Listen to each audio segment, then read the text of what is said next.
आज दिल्ली में इनका ऑपरेशन लोटस फेल हो गया। पूरे देश के अंदर अलग अलग राज्यों में लगभग 9 या 10 राज्यों में ये लोग एमएलएज को 20 से 50 करोड़ रुपए प्रति एमएलए के हिसाब से खरीद के इस देश में जनता द्वारा चुनी गई 8 से 10 राज्य सरकारों को ये लोग गिरा चुके हैं। लेकिन दिल्ली में इन्होंने कोशिश की हमारे एमएलएज को खरीदने की, 20 करोड़ रुपए ऑफर किए। इनका टारगेट था 40 एमएलएज को खरीदने का। आज के ज़माने में 20 करोड़ रुपए कम नहीं होता, बहुत होता है। लेकिन हमारा एक भी एमएलए नहीं बिका। अभी अंदर हम लोगों ने देखा, हमारे टोटल 62 एमएलए हैं। 62 में से स्पीकर साहब कनाडा गए हुए हैं, एक एमएलए हमारा ऑस्ट्रेलिया गया हुआ है और सत्येंद्र जैन साहब अभी जेल में हैं, और एक अध्यक्ष। तो 4 हटा के 58 लोगों ने इस मत के पक्ष में वोट दिया है।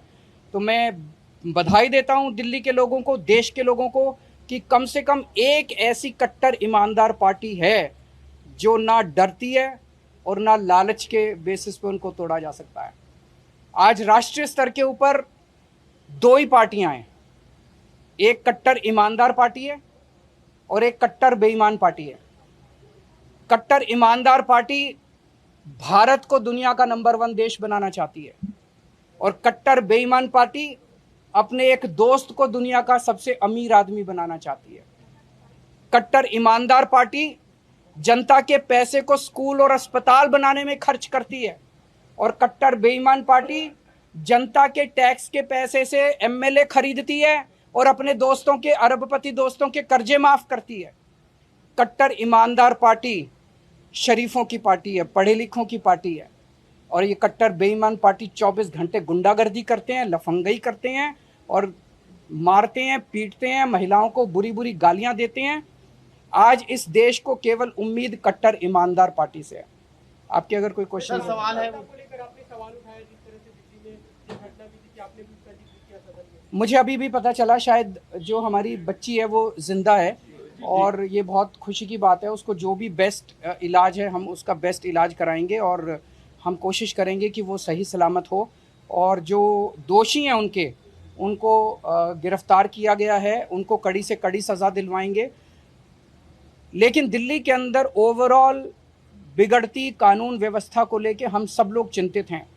अभी 1-2 दिन पहले रिपोर्ट आई है जिसमें कहा गया है कि पूरे देश में सबसे ज़्यादा असुरक्षित महिलाओं के लिए दिल्ली मानी जा रही है। ये कोई अच्छी बात नहीं है। अगर हमारे देश की राजधानी सबसे असुरक्षित होगी महिलाओं के लिए तो ये अच्छी बात नहीं है।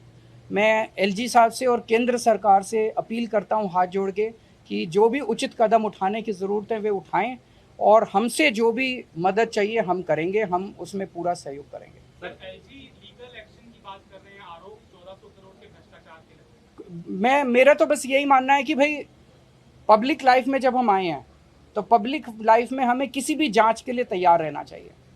जैसे मनीष सिसोदिया जी ने वेलकम किया जांच का, वैसे ही जांच होनी चाहिए। ये लीगल एक्शन वगैरह की तो एक तरह से डराने की धमकी होती है, पर जो भी लीगल एक्शन होगा वो कोई, उसमें कोई वो नहीं है, प्रॉब्लम नहीं है।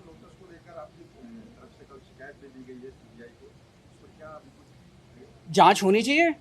अगर इन्होंने कोई गलती नहीं की तो ये जांच से भाग क्यों रहे हैं?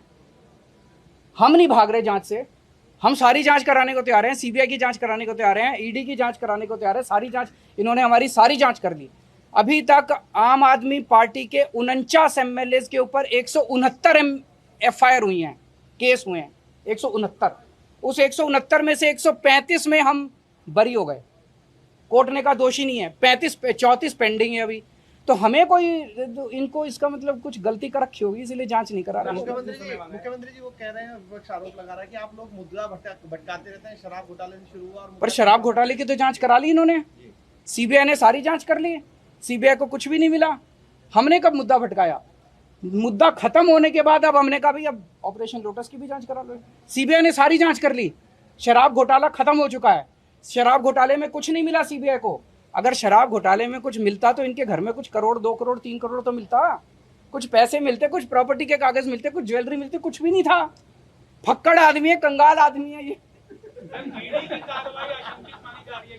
होनी चाहिए, सारी होनी चाहिए। ED, income tax, Delhi police, जो भी एजेंसीज हैं, सारी एजेंसीज की जांच कराओ। वेलकम, सर, जब थैंक यू।